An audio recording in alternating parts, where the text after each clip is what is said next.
ସାଙ୍ଗମାନେ ଆମେ ଆଜି କଞ୍ଚା ଆମ୍ବର ଖଟା ପ୍ରସ୍ତୁତ କରିବା। ଏଥିଲାଗି ମୁଁ ଏକ କଡ଼େଇ ଗରମ କରି ଏଥିରେ 2ରୁ 4 ଚାମଚ ତେଲ ନେଇଯାଇଛି। ତେଲ ଗରମ ହେଇଗଲା ପରେ ଏଥିରେ ମୁଁ 1.5 ଚାମଚ ସୋରିଷ ଏବଂ 1 ଚାମଚ ଜିରା, 2ଟି ଶୁଖିଲା ଲଙ୍କା ପକେଇ ଫୁଟେଇ ନେଇଛି। ଏହାପରେ ଭୃଷଙ୍ଗ ପତ୍ର ପକେଇ କିଛି ସମୟ ଫ୍ରାଏ କରି ନେଇଛି। ଏହାପରେ ଆମେ କାଟିକି ରଖିଥିବା ଆମ୍ବକୁ ଏଥିରେ ପକେଇ ନେଇଛି।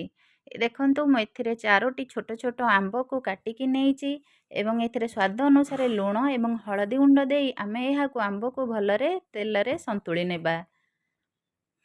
ଦେଖନ୍ତୁ ଆମର ଆମ୍ବ ସନ୍ତୁଳି ହେଇଗଲା ପରେ ଆମେ ଏଥିରେ ଗୁଡ଼ ପକେଇବା। ଗୁଡ଼ ପକେଇ ଏହାକୁ ପାଗ କରିନେବା।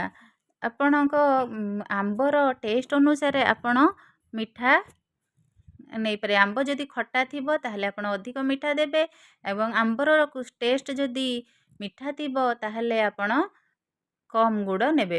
ବାକି ମିଠା ଆପଣଙ୍କର ସ୍ୱାଦ ଅନୁଯାୟୀ ଆପଣ ନେଇପାରିବେ। ଦେଖନ୍ତୁ ଆମର ଆମ୍ବ ଗୁଡ଼ ଭଲସେ ପାଗ ହେଇଗଲା ପରେ ଆମେ ବର୍ତ୍ତମାନ ଏଥିରେ ପାଣି ଦେଇଦେବା। ପାଣି ଦେଇ ଆମେ ଏହାକୁ 10 ମିନିଟ୍ ଫୁଟେଇ ନେବା।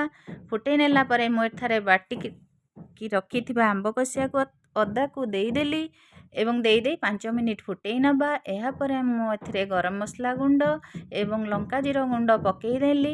ବର୍ତ୍ତମାନ ଆମର ଆମ୍ବ ଖଟା ପ୍ରସ୍ତୁତ ହୋଇଗଲା। ବର୍ତ୍ତମାନ ଆମେ ଏହାକୁ ସର୍ଭ କରିନେବା। ଭିଡ଼ିଓ ଭଲ ଲାଗିଲେ ଲାଇକ୍, କମେଣ୍ଟ ଏବଂ ସବସ୍କ୍ରାଇବ୍ କରନ୍ତୁ। ଜୟ ଜଗନ୍ନାଥ।